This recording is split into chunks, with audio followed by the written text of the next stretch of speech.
Hello everyone, I hope आप सभी लोग बढ़िया होंगे। जैसे हम लोगों ने लास्ट टाइम बात की हुई थी fundamental theorem of multiplication and fundamental theorem of addition की, ठीक है। लेट अस सपोज उसके अंदर थोड़ा और अगर हम लोग देखते हैं तो उसके अंदर लेट अस सपोज कि मेरे पास दो कॉइन्स है जिसको मैं टॉस कर रहा हूँ, तो what is the probability that both the heads will occur? What is the probability that both the heads will occur? Now, in probability, we know that हम लोग इसका सैंपल स्पेस बनाएंगे। अगर दो कॉइन है तो सैंपल स्पेस बनाएंगे, तो यहाँ पे क्या मिल जाएगा हमें? H H, H T, T H, T T, right. तो यहाँ से हमें देख के पता चल रहा है कि बोथ द कॉइन्स अगर हेड्स आ रहे हैं तो उसकी प्रोबेबिलिटी इज 1/4। नाउ अगर हम लोग इसको फंडामेंटल थ्योरम ऑफ मल्टीप्लिकेशन से देखें तो पहले कॉइन में रादर हेड्स आने की प्रोबेबिलिटी कितनी होगी? सो दैट इज हाफ। और दूसरे कॉइन में हेड्स आने की प्रोबेबिलिटी कितनी होगी? That is half. सो इस हिसाब से भी हम लोग देख सकते हैं कि जो यहाँ से 1/4 मिल रहा है वो यहाँ से भी हम लोग को 1/2 इंटू 1/2, वहां से भी हम लोग को 1/4 मिल जाएगा, राइट। सो जब हमारा सैंपल स्पेस बहुत ज्यादा होगा तब हमें दिक्कत होगी फाइंड करने में by making it up by forming a sample space. तो उस टाइम पे हम लोग क्या कर पाएंगे? उस टाइम पे हम लोग परम्यूटेशन एंड कॉम्बिनेशन और उससे भी पहले फंडामेंटल थ्योरम ऑफ काउंटिंग से हम लोग पता कर पाएंगे कि क्या प्रोबेबिलिटी होती है, राइट। जैसे कि आप कोई मुझे बताएगा कि अगर मेरे पास लेट मी से 4 coins are tossed. If four coins are tossed, find the probability that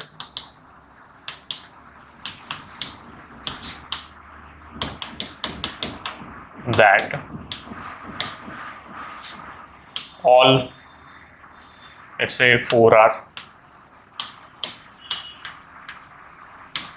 heads, ठीक है। All 4 are heads. तो इसमें भी क्या हो जाएगा? इसमें भी again 1/2 into 1/2 into 1/2 into 1/2, so that is going to be again 1/16, right. या तो फिर आप अगर इसका सैंपल स्पेस भी बनाएंगे तो एच एच जो है वो एक ही बार आएगा 16 बार में से, सो that is 1/16। So this is how also you can find the probability. Now let us talk about one more very important concept which is permutation.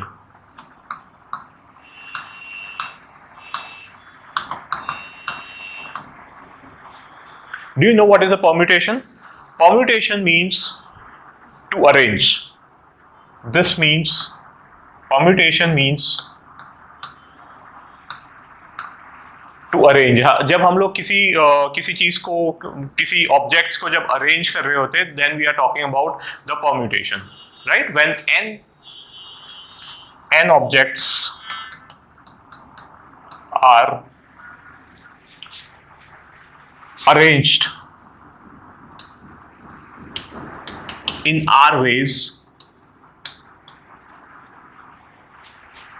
in R slots, or maybe in R, let me say, in R slots or R spaces, it can be arranged in how many ways? It can be arranged in NPR ways, that is n factorial by n minus r factorial. This is the formula for NPR, that is the permutation when n objects are there and r slots or r spaces are there. So this is the formula, n factorial upon n minus r factorial. This notation is called factorial, which is if you have n factorial, that means it is n into n minus 1 into n minus 2 till 1. It reduces to till 1, right? That is, if I have 4 factorial, then it is 4 into 3 into 2 into 1, as you already know this. Now, let me say if I want to permute, let's say if I want to make a 3-digit number from, let's say, 1, 3, 5, 7 and 9, right? There are 5 numbers and we are to make a 3-digit number. How do we make it? We either we use the fundamental theorem of multiplication. है ना, उसका use कर सकते हैं। जैसे कि यहाँ पे 5 आ जाएगा, यहाँ पे 4 आ जाएगा और यहाँ पे हमारे पास 3 ऑप्शंस होंगे, राइट। यहाँ पे 5 ऑप्शन होंगे, यहाँ पे 4 होंगे और यहाँ पे 3 होंगे। सो हम लोग बोल सकते हैं कि 5 इंटू 4 इंटू 3 दैट इज, ये जो नंबर है या ये जो कोड है वो 60 वेज में बन सकता है। उसी तरह से हम लोग यहाँ पे परम्यूटेशन का भी यूज कर सकते थे। देखिए कितने हमारे पास ऑब्जेक्ट्स हैं जिनको अरेंज करना है, दैट इज 5 ऑब्जेक्ट्स, और स्लॉट्स कितने हैं या फिर हमारे पास स्पेसेस कितनी है, so that is 3, so that is 5p3। ठीक है, 5p3 को अगर हम लोग फॉर्मूला लगाते हैं उसका, that is n factorial upon n minus r factorial, तो हमें यहाँ पे क्या मिलता है 5 factorial by 5 minus 3 factorial, that is again 5 factorial upon 2 factorial, that is 5 into 4 into 3, और नीचे का जो 2 इंटू 1 है that gets cancelled out, so you just get the same answer. So यहाँ पे हम लोगों ने क्या कंसेप्ट यूज किया है, यहाँ पे हम लोगों ने परम्यूटेशन का कंसेप्ट यूज किया है। तो ये आप परम्यूटेशन का कंसेप्ट भी यूज कर सकते हैं। से फॉर एग्जांपल मुझे लेट मी से मुझे यहाँ पे DAUGHTER, ठीक है, मुझे डॉटर वर्ड के लेटर्स का यूज करते हुए मुझे जो वर्ड्स है वो बनाने हैं। ठीक है, इसमें कौन से लेटर्स यूज हो रहे हैं, डॉटर के जो लेटर्स है वो यूज हो रहे हैं, राइट। सो कितने ऐसे नंबर ऑफ वर्ड्स बन सकते हैं जिसके अंदर ये वाले वर्ड्स, ये वाले लेटर्स का हम लोग यूज कर सकते हैं। सो दैट इज, यहाँ पे हमारे पास 1 2 3 4 5 6 7 8, राइट। यहाँ पे हमारे पास 8 स्लॉट्स हैं और 8 ऑब्जेक्ट्स हैं। So either way you can write it as 8p8। इतने नंबर ऑफ पॉसिबल अरेंजमेंट्स इसके हो सकते हैं, या तो फिर आप इसको 8 फैक्टोरियल डायरेक्ट लिख सकते हैं, because it is 8 factorial n factorial upon n minus r factorial which is 0 factorial, and in mathematics 0 factorial is actually equals to 1। तो यहाँ पे हमारे पास फाइनल आंसर जो आएगा वो क्या आएगा, 8 फैक्टोरियल आएगा, राइट। सो परम्यूटेशन के अंदर हम लोग कितने नंबर ऑफ वेज में ये सारे वर्ड्स को अरेंज कर सकते हैं, दैट इज 8 फैक्टोरियल वे में हम लोग उसको अरेंज कर सकते हैं। I hope it is clear. अब इसमें से let us go into the probability. Let us suppose कि मुझे यहाँ पे फाइंड करना है, the question is that if words are made from the letters of the word daughter and from these words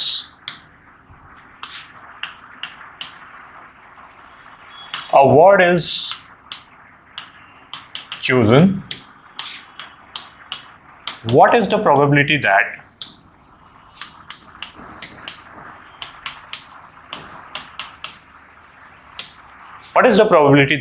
that word has all the vowels together? क्या probability है, ये सारे वर्ड्स में से अगर एक वर्ड चूज किया जाता है तो क्या प्रोबेबिलिटी है कि उसका उसके अंदर सारे वॉवेल्स साथ में होंगे, that is they will be in a kind of a bunch, right. So यहाँ पे हम लोग क्या करेंगे, यहाँ पे हम लोग को टोटल प्रोबेबिलिटी तो पता है, probability is nothing but number of favourable outcomes upon total number of outcomes. तो यहाँ पे हमें टोटल प्रोबेबिलिटी तो पता है विच इज 8 फैक्टोरियल। ऐसे वर्ड्स बनाने की टोटल प्रोबेबिलिटी कितनी होगी, 8 फैक्टोरियल होगी। अब उसमें से ऐसे वर्ड्स जिसमें यहाँ पे हमारे पास all the vowels together, right, मतलब सारे के सारे वॉवेल्स टुगेदर हो, ऐसे कितने वर्ड्स हो सकते हैं, can you think of it? DAUGHTR TER, यहां पे कितने वॉवल्स हैं वो देख लेते हैं पहले। तो 1 2 3, ठीक है, यहाँ पे हमारे पास 3 वॉवल्स है। नाउ हमें इन तीनों को कंबाइंड रखना है, इन तीनों को हमें साथ में रखना है। सो लेट अस सपोज कि मैं इन तीनों का जो है वो एक बंच बना देता हूं, ठीक है, लेट अस सपोज कि मैं इन तीनों का एक बंच बना देता हूं और बाकी के जो है उनको मैं एक साथ रख लेता हूं. I have made a bunch of this A U and E. अब वो इंटरनली कैसे परम्यूट कर सकते हैं, वो इंटरनली जो है वो 3 फैक्टोरियल वे में परम्यूट कर सकते हैं. ठीक है, because it is a U ई भी हो सकता है, या मे बी यू ए ई भी हो सकता है, या यू ई ए भी हो सकता है. So that is 6 ways, 3 factorial ways, that is 6 ways. और बाकी के ये जो थिंग है, सो दैट इज, अब इसको हमें क्या मानना पड़ेगा, this will be 1 letter. Now this is termed as 1 letter because उनको हमेशा साथ में रखना है. और बाकी के हमारे पास कितने लेटर्स हैं, अगर इसको छोड़ दिया जाए तो 1 2 3 4 5, और ये जो है ए यू ई, उसको हम लोगों ने क्या माना है, उसको हम लोगों ने माना एक लेटर या एक ऑब्जेक्ट, यू कैन से. सो यहाँ पे हमारे पास टोटल 6 ऑब्जेक्ट्स है और हमारे पास 6 स्लॉट्स है. सो यहाँ पे that is going to be, इसका जो परम्यूटेशन होगा that is going to be 6 factorial. और इंटरनली वो कितना परम्यूट कर सकते हैं, 3 factorial, because A U E है तो इंटरनली वो परम्यूट कर सकते हैं. So that is 3 factorial. So this is 6 factorial into 3 factorial. So इसकी प्रोबेबिलिटी जो है वो इस क्वेश्चन का जो आंसर है that is 6 factorial into 3 factorial upon 8 factorial होगा. आई होप आपको ये बात समझ में आई होगी. एक और एग्जांपल देखते हैं.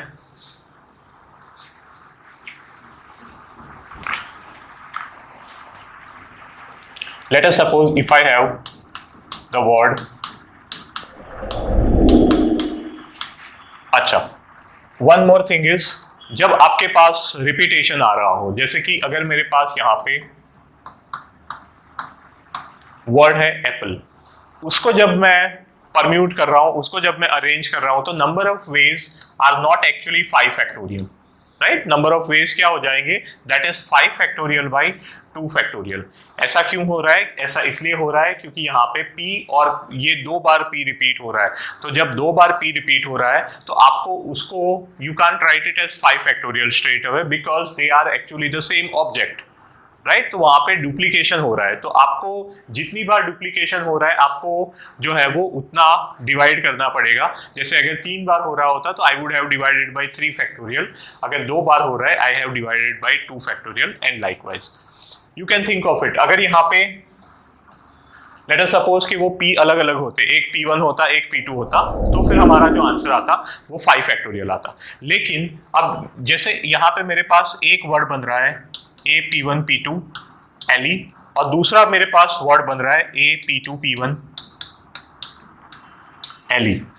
लेकिन देखिए यहाँ पे 2 वर्ड्स बन रहे हैं, बट क्या ये 2 वर्ड्स हैं, नहीं है, ये एक ही वर्ड है. बिकॉज p1 p2 मैंने समझाने के लिए लिया है, बट p और ये दोनों p जो है वो आइडेंटिकल है. सो आपको लग रहा है ये 2 वर्ड्स है, बट वो 2 वर्ड्स नहीं होंगे. जैसे ही मैं यहाँ से सबस्क्रिप्ट हटा दूंगा 1 और 2, सो वो दोनों एक ही हो जाएंगे. तो हालांकि हमें दिख रहा है कि 2 है, लेकिन है एक्चुअली एक ही वर्ड, राइट. तो इस वजह से क्या होगा, यहाँ पे ड्यूप्लीकेशन हो रहा है. तो ड्यूप्लीकेशन 2 है और एक्चुअल में 1 है, तो मुझे क्या करना पड़ेगा, डिवाइड बाय 2 करना पड़ेगा. सो लाइकवाइज अगर मेरे पास यहाँ पे 3 आइडेंटिकल ऑब्जेक्ट्स होते, अगर मैं उसका अरेंजमेंट कर रहा होता तो मुझे डिवाइड बाय 3 फैक्टोरियल करना पड़ता. सो this is one more thing that comes up with permutation. Let me से इफ आई हैव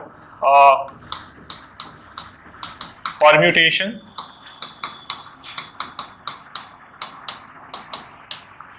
इस वर्ड के, हम लोग लेटर सपोज के सारे इन लेटर से यूज करके हम लोग सारे के सारे वर्ड्स बना रहे हैं, और फिर हम लोग उसमें से एक वर्ड चूज कर रहे हैं. तो क्या प्रोबेबिलिटी होगी, नाउ ध्यान से सुनना है इसको, क्या प्रोबेबिलिटी होगी कि P और E के बीच में, P और E के बीच में there will be always 4 letters.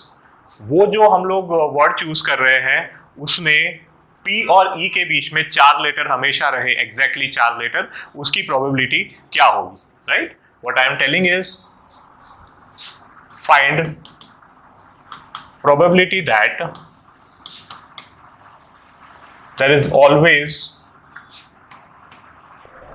there are always 4 letters between P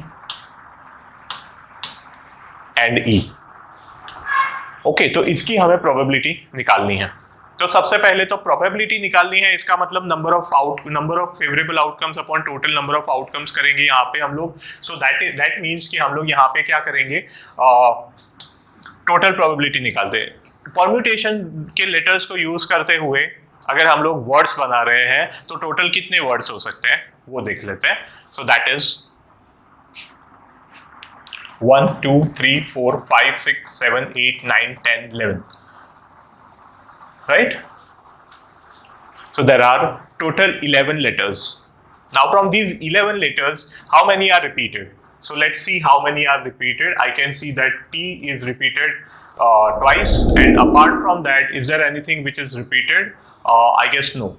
T is the one which is repeated twice. So total number of outcomes जो है, total number of words, that is 11 factorial over 2 factorial, right? Now मुझे find क्या करना है, मेरा favourable outcome क्या है कि P और E के बीच में जो है वो 4 लेटर हमेशा रहने चाहिए। नाउ लेट अस सपोज कि मैं यहाँ पे P को फिक्स कर देता हूँ, लेट अस से कि मैं यहाँ पे P को फिक्स कर देता हूँ और मैं यहाँ पे 1 2 3 4 और ये वाला जो लेटर है वो मैं रख देता हूँ E, ठीक है। और उसके बाद जो है वो मेरे पास कितने हो गए, 6 और 7 8 9 10 11, ठीक है। सो इस केस के अंदर P और E के बीच में जो है वो 4 लेटर्स हैं। लेकिन क्या is this the only case यहाँ पे ऐसा पॉसिबल है? नहीं, बिल्कुल नहीं। अगर मैं यहाँ पे लेटर सपोज के P को यहाँ पे शिफ्ट करता हूँ और E को मैं यहाँ पे शिफ्ट करता हूँ, that is I am shifting it both P and E one letter in on a right slot. तो यहाँ पे मैं क्या कर रहा हूँ, P को यहाँ पे ले रहा हूँ, E को यहाँ पे ले रहा हूँ। Let's say for example P and then E यहाँ पे है। सो इस केस में भी जो है वो मेरे पास 4 स्लॉट्स रहेंगे, ठीक है। ऐसा मैं कब तक कर सकता हूँ, मैं E को यहाँ पे भी ला सकता हूँ, यहाँ पे भी, यहाँ पे भी, यहाँ पे भी एंड यहाँ पे भी। सो दैट इज 1 2 3 4 5 6, बिकॉज उसके आगे जो है E नहीं जा सकता, बिकॉज टोटल ही 11 लेटर्स हैं, तो उसके आगे नहीं जा पाएगा। सो E जो है वो यहाँ तक जा सकता है। सो दिस इज कितने स्लॉट्स में ये P और E जो है वो मूव कर सकते हैं, टोटल 6 स्लॉट्स में वो मूव कर सकते हैं। तो टोटल 6 केसेस बनेंगे, राइट। तो हम लोग क्या करेंगे यहाँ पे, so the number of favourable outcome इस केस में क्या हो जाएंगे, 6 इंटू, अब बाकी के जो अंदर वाले स्लॉट्स है उसके अंदर मेरे पास 9 लेटर्स आ रहे हैं, राइट। और 9 लेटर्स में से T जो है वो 2 बार रिपीट हो रहा है। सो दैट इज उनका जो इंटरनल, यहाँ पे कुछ भी हो सकता है, यहाँ पे कुछ भी हो सकता है। 9 स्लॉट है और 9 जो है हमारे पास कैंडिडेट्स हैं, तो वो कैसे भी अरेंज हो सकते हैं, है ना, कैसे भी परम्यूट हो सकते हैं। So that is 9 factorial by 2 factorial, okay. So 6 क्यों हुआ, बिकॉज जैसे यहाँ पे 4 स्लॉट खाली है, वैसे अगर मैं उसको शिफ्ट करके यहाँ पे लेके आता हूँ तो भी तो मेरे पास 4 स्लॉट खाली रहेंगे। उसके बाद भी जो है वो मतलब टोटल मैं जो है वो 6 स्लॉट तक जा सकता हूँ। सो दैट इज इंटू 6, और भी एक चीज रह गई, इंटू और भी कुछ करना पड़ेगा। Can you think of it, क्या करना पड़ेगा, इंटू 2 करना पड़ेगा, इंटू 2। ये इंटू 2 क्यों करना पड़ेगा, बिकॉज जब जैसे आप P और E कर सकते हो वैसे आप E और P भी कर सकते हो, उसको उल्टा भी कर सकते हो। जरूरी नहीं है कि P पहले आना चाहिए E बाद में ऐसा तो क्वेश्चन में है नहीं। क्वेश्चन में क्या बोला है कि P और E के बीच में 4 लेटर्स होने चाहिए, तो 4 लेटर्स जो है वो तो कभी भी हो रहा है, right. So this is how it works, okay. So इसका लास्ट फाइनल आंसर क्या होगा, this upon the total outcome, this is favourable outcomes and this is total outcomes. तो दोनों का रेशियो ले लेंगे तो हमें फाइनल आंसर जो है वो मिल जाएगा। सो this is how probability works as far as the permutation is concerned। permutation अगर प्रोबेबिलिटी निकालनी है अरेंजमेंट्स की तो हम लोग उसके अंदर परम्यूटेशन का यूज कर सकते हैं, ठीक है। एक क्वेश्चन के साथ आपको छोड़ के जाता हूं इस वीडियो में कि लेट अस सपोज कि from the letters of the word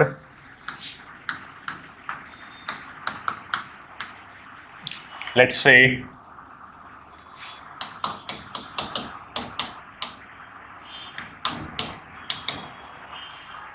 From the letters of the word Thursday, if 5-letter words are formed and one of the words is chosen randomly, एक वर्ड को अगर randomly choose किया जाता है तो what is the probability that, एक question पहला कि that word would be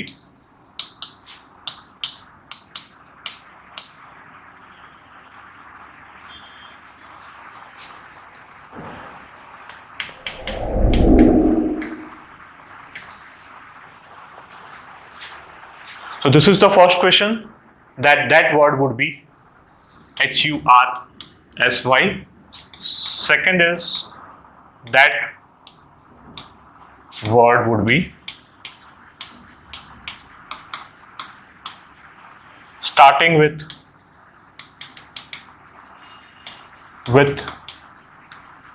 a vowel, and third,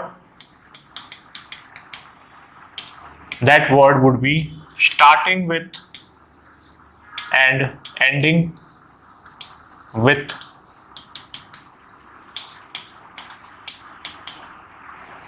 vowels. ठीक है, आप इस क्वेश्चन को देखिए, इस क्वेश्चन को सॉल्व करने का ट्राई कीजिए और फिर अगले क्वेश्चन के अगले वीडियो के अंदर मैं इसका आंसर आपको दूंगा और अगले वीडियो में हम लोग इसके बारे में और डिस्कशन करेंगे. सो टिल देन हम लोग मिलते हैं नेक्स्ट वीडियो में. Till then bye bye.